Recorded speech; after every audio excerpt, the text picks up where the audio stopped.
This is the 20th season of Bass Talk Live. BTL is presented by Bass Cat Boats, Strike King Lures, Aftco, Pro Guide Batteries, Spro, Gamakatsu, The Bass Tank, Denali Rods, Beatdown Outdoors, and Sunline. BTL coming at you. Good morning and welcome to another exciting edition of BTL Bass Talk Live, where we are going to talk about bass fishing. I made it through my European vacation, first time headed over there. It was quite the experience. Got to fish Loch Ness, which was pretty cool, bucket list item. But, while I was gone, I was keeping an eye on all things going on in the world of professional bass fishing. And boy, we had a couple barn burners go down, and we still have a barn burner that's going down right now. The Elite Series had a day canceled on Lake Champlain. It's very rare between the BPT and the Elite Series that you can do like 4 or 5 events up north when you take St. Clair, Champlain, and Thousand Islands into it, and then get 4 or 5 consecutive days where these guys can get out and safely compete on the fishery. That was the case on Champlain. They canceled day 2 of the event. So currently we have a Monday championship, which I've never understood why either the BPT or the Elite Series don't end their events. Like, I understand for the on location weigh in, you end it on a Sunday, but like Monday morning, guys, that's like the money time. That's when we get the most downloads, the most views on the podcast, on the show, on BTL. Everyone's back in the office. Like, a Monday championship is money because guys can have it on in the background. They're not at cookouts. They're not at baseball games. They're not fishing their own tournaments. Like, every time that the Elite Series is gone with a canceled day and a Monday finish, I feel like, and I understand with the programming, with what they have with Fox Sports and stuff, that doesn't make it logistically, but just from the fan perspective, I love a Monday finish on the Elite Series. And we will get into that later in the show. Hamner with the opportunity to do something that hasn't been done since the 2010 and 2011 season when KVD won the Classic. I believe that would have been on Lay Lake and Louisiana, and then also won the Angler of the Year later in that season. Mark Davis, the one who previously did that during the 1995 season, I believe. So Hamner looking to join some pretty rare company. We also wrapped up the Bass Pro Tour regular season in what I thought was an awesome final round. I actually turned that thing on and watched probably 3/4 of the final day with John Hunter and Hatfield and Michael Neal battling it out. And like, listen, guys, I'll be honest. It's easy to catch fish on the St. Lawrence River. I think that's been proved through all of the tournaments that have been there.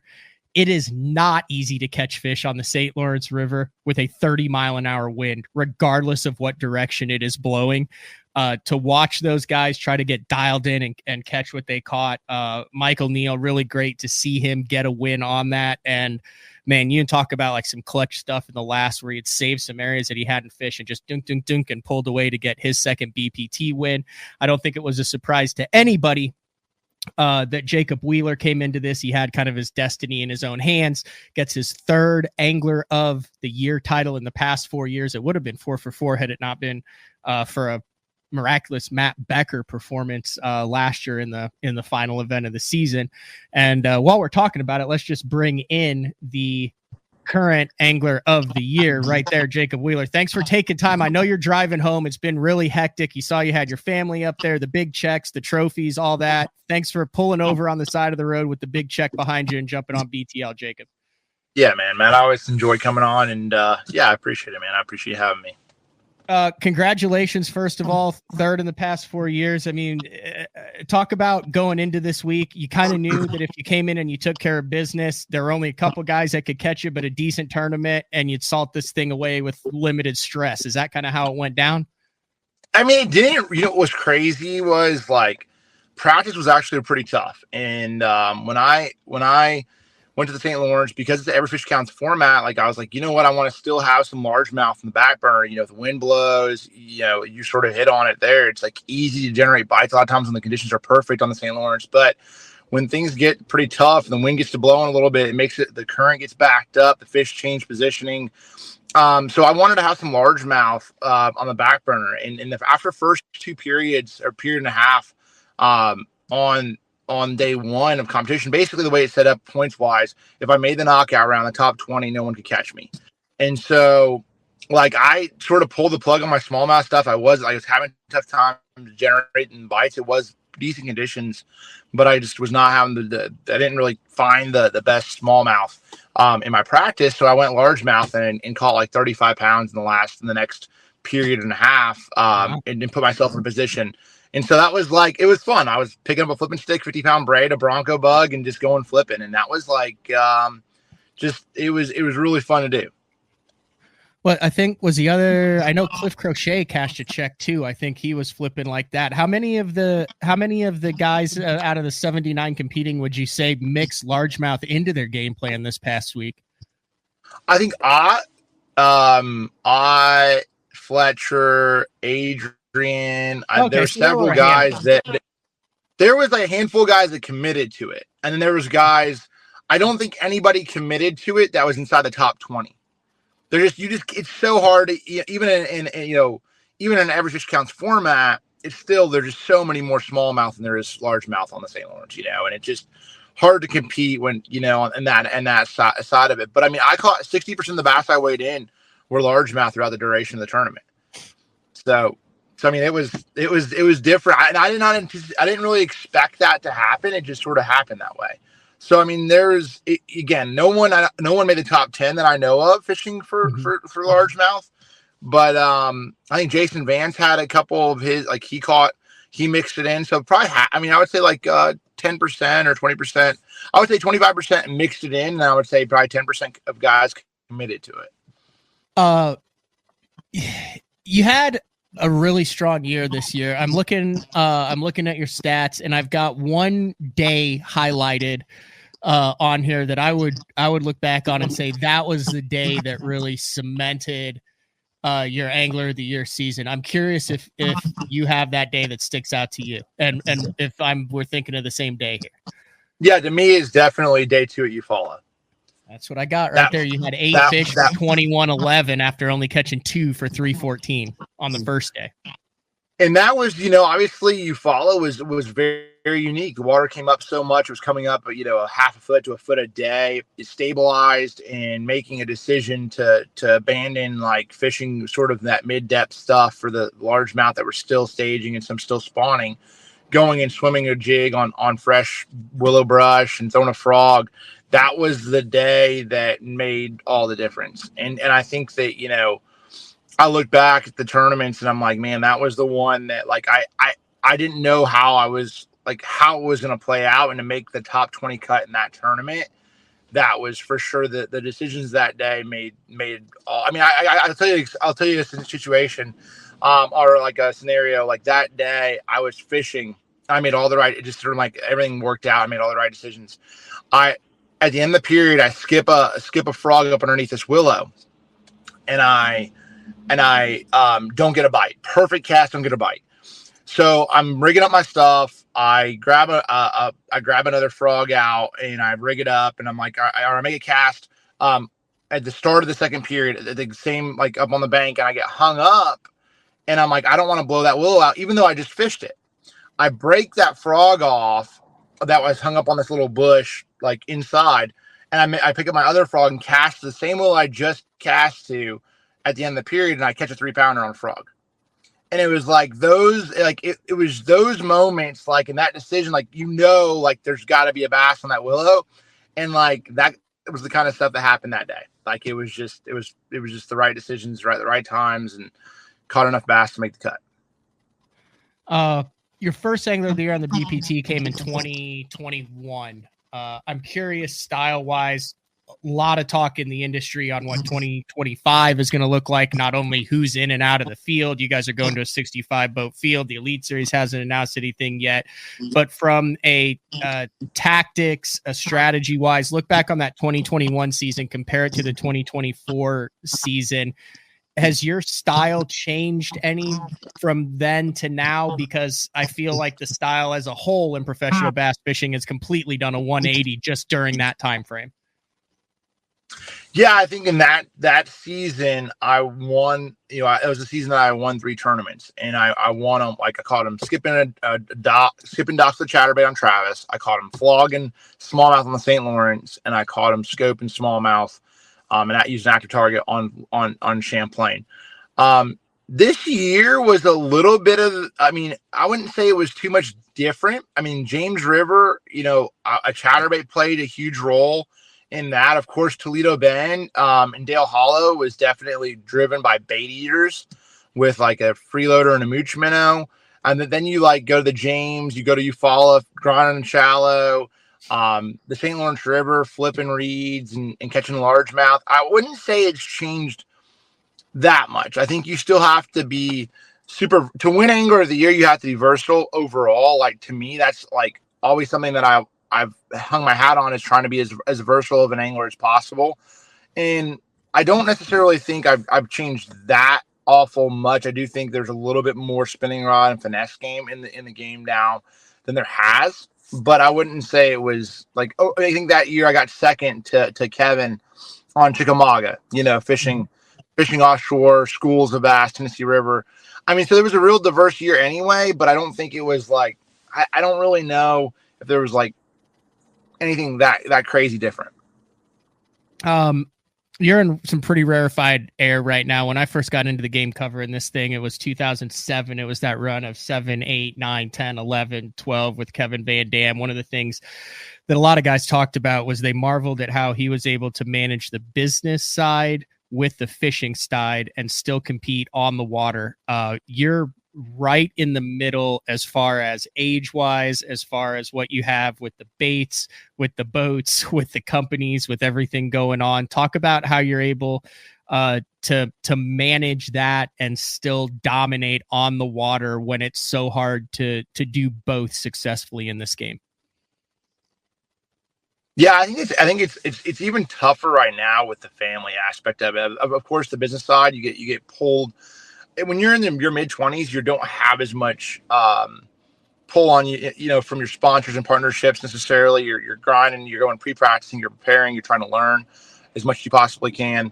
And now it's definitely gotten to the point where I have way less time than I used to. And I just think you have to be. It's work-life balance and understanding how to use your time to the best of your ability. Of course, I pre-practice still a little bit, not nearly as much as I used to. I if there's a tournament like the Chowan that comes up, I'll go and spend time. And I went to the Chowan. I went to the St. Lawrence River, when I was in contention for Angler of the Year, and ran around and spent a little bit of time out there. You just can't. You have to be very. You have to be like very dialed in with your schedule and exactly what might benefit you to go and spend more time on a body of water rather than wasting a week of your time. The other thing is, like, I have a 5-year-old and a 2-year-old at home, Hudson and Olivia. I want to be home. It's harder to leave home now than it ever has been. It's just like my little boy loves to bass fish and loves to go fishing with dad. And he's always talking about catching a big one. And my Olivia wants her dad home. And I think that's the hardest thing for me.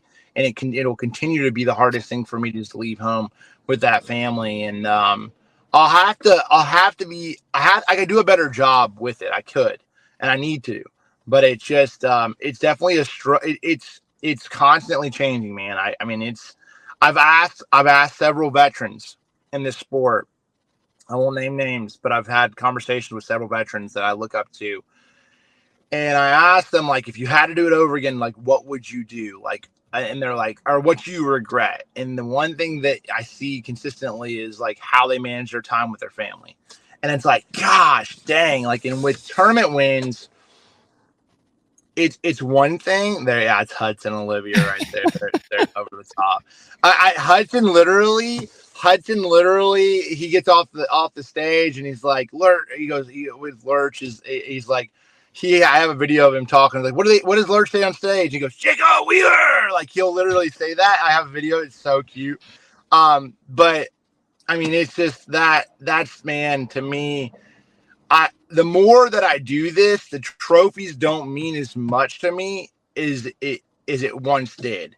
It's really more so, like, to me, how I want to show Olivia, I want to show Hudson, I want to show them, and my family, like, that the hard work does pay off in life, and I think that's more important than any one thing. And I also really care about this sport. I really want the best for this sport. I want good, and I want the other thing I struggle with, and I look at right now, straight up between you and I, Matt, is like, I look at right now in the space and I'm like, could Jacob of 8, being 18 years old, compete in this sport or make it in this sport right now? And that's something that, like, I look back at, like, where it's at, and, like, I think that's more important to me than just the health of the sport as well. So family's one thing. I went on a big tangent there, but, like, family is a huge part of that. And then focus is changed in a lot of different ways. Season's over, but the year is not over. Big emphasis for MLF on the team series coming up, a different format change. 2 guys, I believe, in the front of the boat working together, team tournament series. All this stuff is going to be streamed live. If I'm not correct, that kicks off in like 2 weeks, right? Yeah, it does. Yeah. Up in Erie, PA. Oh, wow.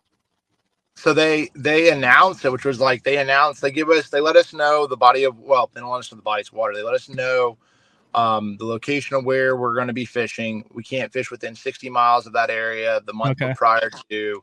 My wife grew up in Corey, Pennsylvania, which Corey, PA is like 20 minutes away from Erie.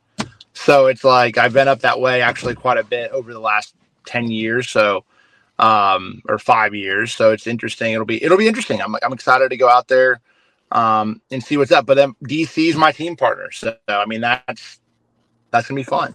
It's going to be a good time. And then you guys are on the front of the boat together. Like, it's not like the earpiece thing. Like, you guys, it's like team tournament style with a camera behind you, right? Yeah, that's the cool thing. Like, I've always been sort of more on that side of it, is like, I would be more of a fan of, like, both of us being in the boat, because that's like more team tournament bass fishing. I mean, making decisions with your buddy, going out there, trying to dissect the lake on that given day. I feel like that's such, so much more relatable to everybody out there. I mean, I grew up team tournament bass fishing, and that's what I've done, and that's what really started me in this sport was jumping in the boat with and competing in weeknighters and stuff like that. So this is going to be similar to that, but jumping on bodies of water and trying to dissect them with, what I would call one of my best friends is going to be a lot of fun. I'll be interested. I think MLF came out with a deal that showed, like, the pairings, and there's some really good pairings. There's some really good pairings in that team event. So, yeah, I know you guys have been trying to tweak and mix and figure out a way to make that work. So I'll be interested to see how this one pans out, because I would venture to say there's way more guys that follow this that team tournament fish than that individually tournament fish. Yeah, I would agree too. I think so. What happened was, when you have three, they went from 3-man teams to 2-man teams, because eventually we're going to be 50 anglers. You know what I'm saying? So we're on our way to 50 anglers. So they couldn't do 3-man teams the way it was set up. So going to 2-man teams, same boat. I think it'll be a lot of fun. I think it'll be something that should be a good time. All right, you are the face of the sport. You represent it. So we got to ask, you talked about the health, the transition. We are going to 65 guys next year. And just any updates on that transition? To me, it seems a little bit like right now we're not exactly sure who's in, who's out, how that process is going to work. And then when we'll just hit you with all of them at once, then let you respond. And then the rules. So, I mean, it depends on who you listen to, what you see or whatnot, but it sounds like there may be some hybrid changes. We've had a long discussion about the forward facing sonar and the format and all that. You can go back and just Google on BTL Jacob Wheeler. We don't have to get into that now, but when should the fans be looking? And I know you're just an angler, but you also are on the board or whatever what is that called? The angler committee? The angler board. Yeah. Yeah. Yeah. When can we expect something as far as who's in, who's out, and what you guys are going to be able to fish with technology wise in 2025? Because that's the hot topics right now. Yeah, I think on the first part of it, I believe that MLF should be coming out with something soon. They should know the rules and breakdown of who's in and who's out. That side of it. I think, I think I know who it is, but I don't want to say without having the official point standings and knowing exactly what broke down. I haven't done all the numbers. But so that'll be out here. I would assume in the next week. Okay. I would expect that. As far as restrictions and all that going on, I think that's sort of a month away. I think there's a lot of conversation that's been had. Obviously, you hear so much. I know from on both sides of what should or shouldn't happen. I believe, I know that Bass had that mandatory meeting on Wednesday. They had a lot of conversation about where they thought that should be at. MLF's had some conversation. A lot of the anglers internally have had conversations with each other. I think that some sort of hybrid, would be nice. I think personally, I'd like to see that. I think it'd be cool. But I think it'll probably be a month. It'll probably take a month for that to happen. I do think it'll take a month for that to happen. I've heard a lot of rumors, just as much as everybody else. Is it going to be restricted? Is there any, how many inches are you allowed? Are you going to go down to one transducer? Are you going to go? Are you going to have? Are you even allowed to have 2D? What's going to happen? So I think there's a lot that goes into this, and I think they're trying internally overall to make the right decisions, and so we'll see here probably in the next few weeks probably what that is. All right. I'll get back to the Angler of the Year title, and then I'll let you go. Like I said, you pulled over on the side of the road. You got the $100,000 check behind you. You're headed back home, but I've got some crazy stats for you that I'm sure that I'll get into after the break. But like I said, third Angler of the Year title in the last 4 years. Do you still get just as pumped up, just as intense, just as emotional, or at this point with 26 top 10s and 39 regular season events, a 67% top 10 rate, you win 20% of the tournaments you fish, and you're averaging $240,000 a year in the past 6 years with 8 victories.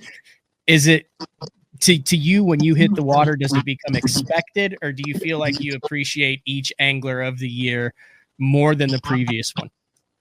This one meant a lot to me. Twofold. One, because I got so close last year and I had a horrible tournament at Lake Murray. I think I was in 74th at Lake Murray, and that one hurt a lot because of the decisions I made. And I knew that just one or two decisions that day would have made the difference. It would have been a huge difference. But then also, again, having my family now, Olivia being 5 years old, Hudson not really being 2.5, almost 3. Olivia's getting to the age where she sees I'm gone all the time and sees how, so I think that there's a point of it to bring trophies home and to bring titles home, and they're important. You also learn a lot about yourself. I do think that I get pushed a lot more by people's expectations of me necessarily. I think there's a lot of people that think I don't think that way of myself. I look at an event and I try to go out there and compete as much as I can. But I think there's a lot of people oh, we already made another top 10. I do not look at it like that. I'm like, dang, I made another top 10. That's awesome.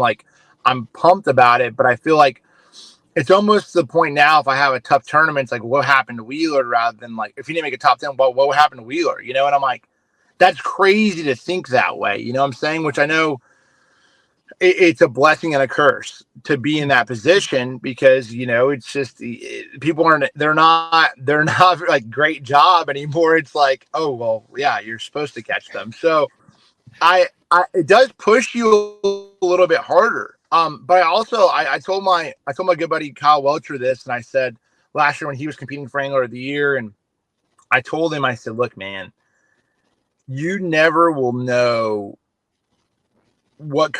that you have another gear in you until you start competing for the Angler of the Year titles. You have there's something in each angler, and some anglers just don't have it, is when you go and you get pushed by your competition and you continue to compete.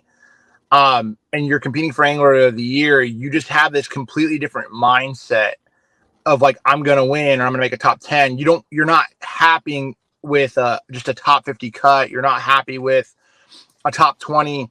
You're getting pushed so hard by the top anglers in that league to compete at a different level that truly does happen. And it's a completely different gear than a lot of us can traditionally are in. And that is something that's fun, but it's also extremely mentally and physically exhausting when you're in that gear. It's not an easy task to stay there. But I appreciate each season and each tournament because they all have their different stories. And this year was a special one.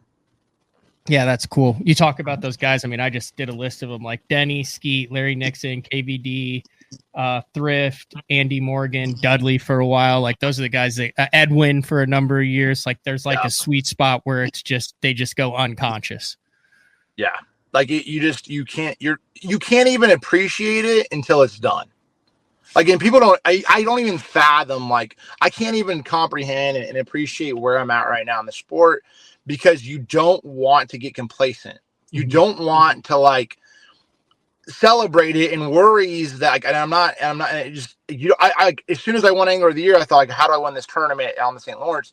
It's always the next goal. It's always the next event. It's always the next, all right, how do you win the team series? What's going to go on there? Like, you don't really want to look back because it's so good that you can't even, you don't want to like, it's hard to explain. Mm-hmm. It really is. Like, I don't want to be satisfied with what I've overachieved what my goals were. Probably, I mean, guaranteed over when I was like 18, 19 years old. I mean, I'd be like, oh my gosh, but you just want to keep pushing yourself. You want to keep, like, how do you keep that up? And but then also trying to the family of the life, family and work balance side of it comes into the equation too. So it's a weird spot to be in because they all mean a lot. They're just, now it's different for different reasons. That's awesome. How much longer you got on your drive? Like 10 hours. So call me after the show. We'll get a call after. Yeah. I'll let you go. I appreciate it, dude. That's big league pulling over to jump on BTL a couple days after winning your third BPT Angler of the Year in the past 4 years. Man, I always appreciate. I always enjoy talking with you, man. I always do, man. On and off the air, it's always you always make me think, and I appreciate you guys. You always have me on. Thanks, Jacob. Drive safe. See y'all.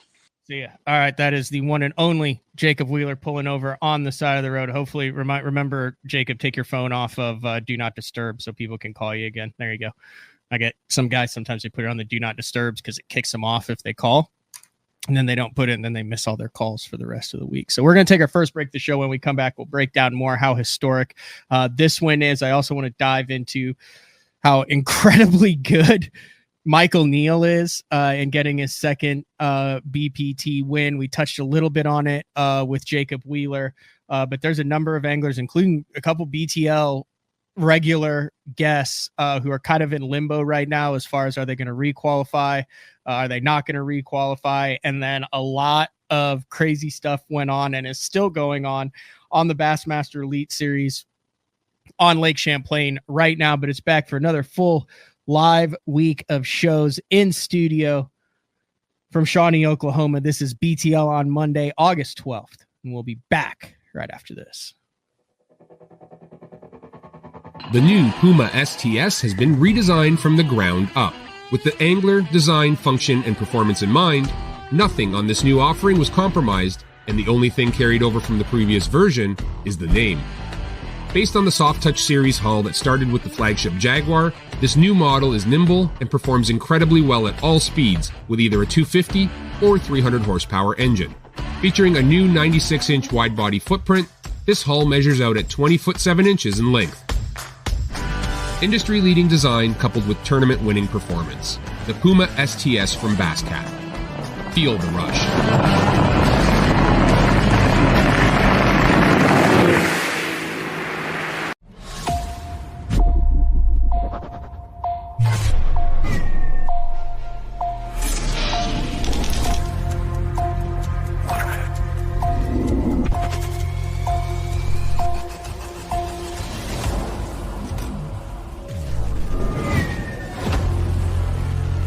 Everything you need, one legendary brand. Top on Strike King.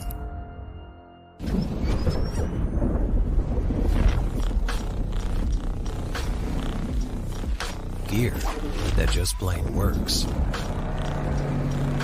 Cast after cast after cast.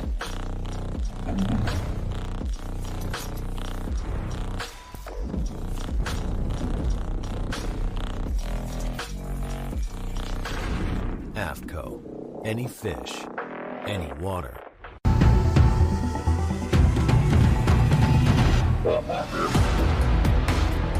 Gamakatsu, the innovation leader in fish hooks, is launching Nano Alpha technology in 2024. Nano Alpha is a new finish available on Gamakatsu's most popular hook styles. It delivers 2 times slicker performance, 4 times better corrosion resistance. Nano Alpha technology makes the world's greatest fish hooks even better in 2024 to help anglers catch more fish. Born in Japan, using technology, innovation, and precision, Sunline produces the widest selection of fishing lines at the most technologically advanced line factory in the world. Manufactured at the strictest tolerances to produce victories at the highest levels of tournament bass fishing. From household names like Christie, Swindle, and Cruz, to young guns like Cook, Logan, New, and Welcher, they all trust Sunline to take them to the top of the leaderboard. Choose the line that will give you the strength to guarantee your confidence. Sunline. Yes. Fishing isn't just a hobby, it's an obsession. Whether it's blazing hot or bitterly cold, bright sunshine, raining, or even snowing, someplace, somewhere, there's a fish that's ready to bite. And as the angler, you need baits that will catch the fish anywhere, anytime, no matter the conditions. From throwing topwaters to cranking the depths, know the baits to throw.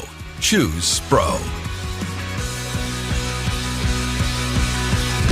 Denali Fishing has me covered on the Bassmaster Opens, from their line of high-end rods, from the Android series all the way to the Tack series, the Novus series bait casting reels, all the way to the Covert series of tungsten in the cylindrical and the teardrop shapes.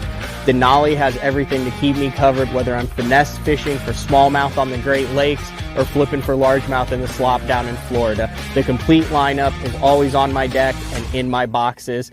Denali Fishing. All right, welcome back. BTL on a Monday. Let's crunch some numbers. I kind of mentioned some of these things to Jacob Wheeler before, but I think it is well worth revisiting them, just how dominant he's been in the 6-year history of the Bass Pro Tour that started in 2019. We had a little bit of a truncated year there in 2020 with only like 4 events, but 39 regular season events, 26 top 10s, like I said, 67% of the regular season. This doesn't include heavy hitters, Red Crest team stuff, nothing. We're just doing straight up regular season BPT 80-man field, 79 for the majority of this season. 67%. He has 8 wins during that time, a 20% win ratio. KVD at like the height of his career was at like a 13% tournament to win ratio. Now that also included some E50s, some opens, some invitationals, and the Elite Series. So take that into account, that all of these are 80-man fields, not 100, 120, 220, 40. You know, that KVD also throws some postseason in there that only had 12 to 15 anglers in there. I didn't run the numbers just on straight regular seasons for KVD, but at the height, he was at 13%. That puts things into perspective with Jacob Wheeler at 20%. And over the course of that time, he's averaged $240,000 a year in earnings. Now, that's not incentives. That's not Red Crest. That's not team series. That's not heavy hitters. That's just $240,000 on regular season earnings in the 6 years, starting in 2024 and then working back to 2019. His finishes are first, third, and fourth in the Angler of the Year standings. He has never finished outside of the top 4 in the Angler of the Year standings, and headed to Red Crest next spring on Lake Gunnersville, where he will definitely be one of the favorites there. Absolutely insanely dominant performance for what he's done. He launched his own boat at the Bassmaster Classic a couple years ago. The Crush City stuff through Rapala is flying off the shelves. He's got a lot going on, and it's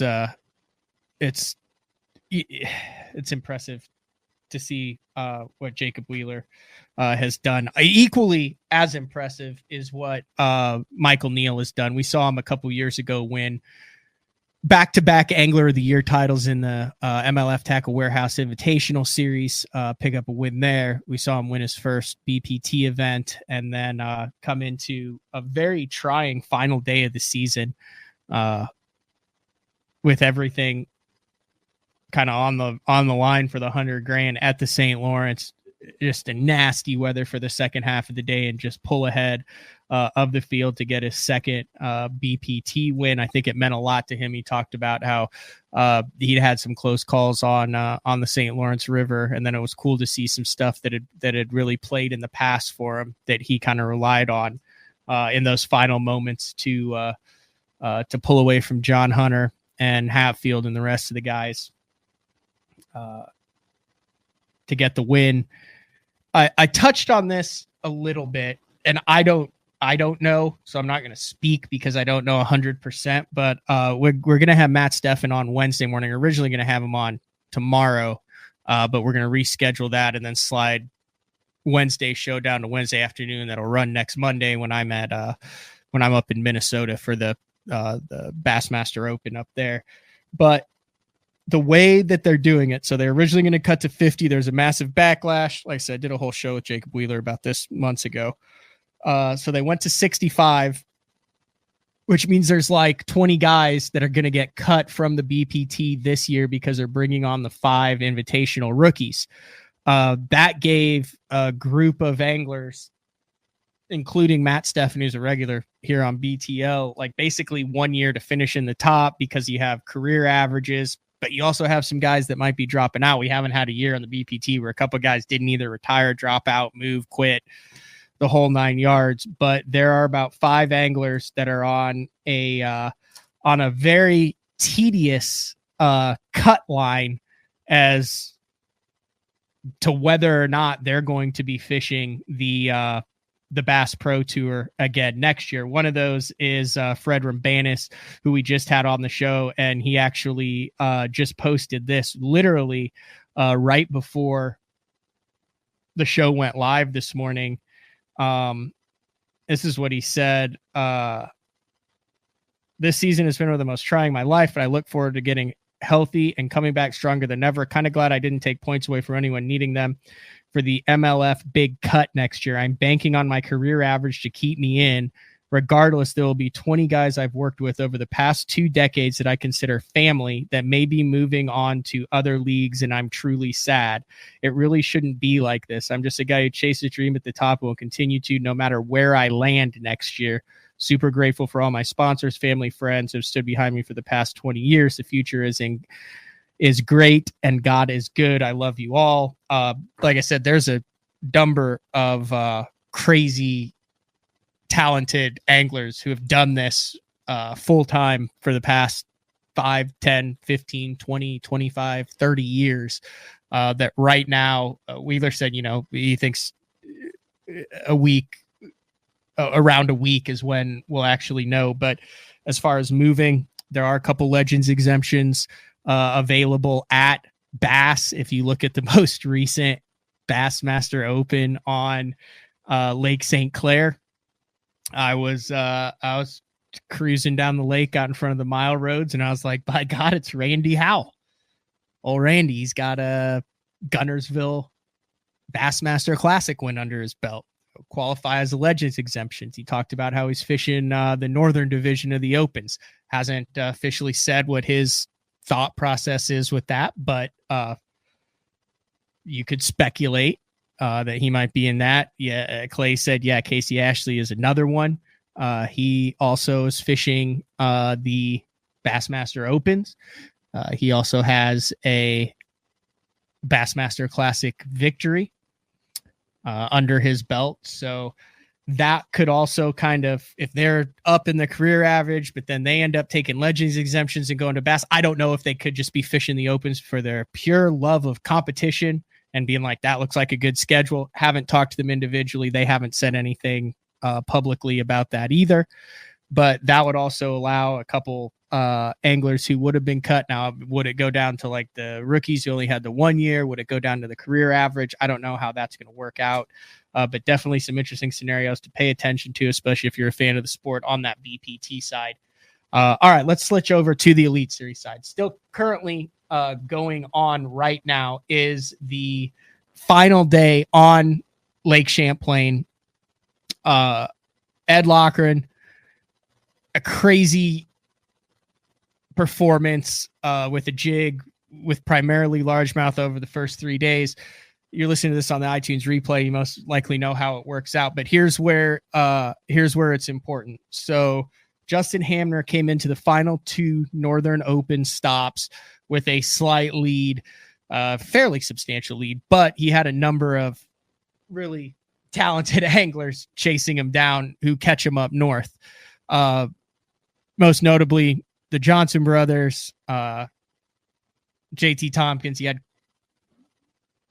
Cody Huff, bunch of different guys. Anyway, the way it shook out is Hamner turned in and I texted him and he said, dude, it was rough out there on the third day at 17 pounds, but he finished like in the top 30 and actually going into today, the final day, has a 14-point lead over Chris Johnson. Then there's a little bit of a gap between third and fourth. So right now, outside shot would be JT Tompkins and Trey McKinney, who had a shot to really jump up. He only had like 14 pounds on the third day of competition, and Hamner was able to kind of separate that lead. So Trey went from dominating the Angler of the Year. He had that unfortunate incident where his day's catch was disqualified for coming in late, having a family member call him on it. So he finished like 90th. And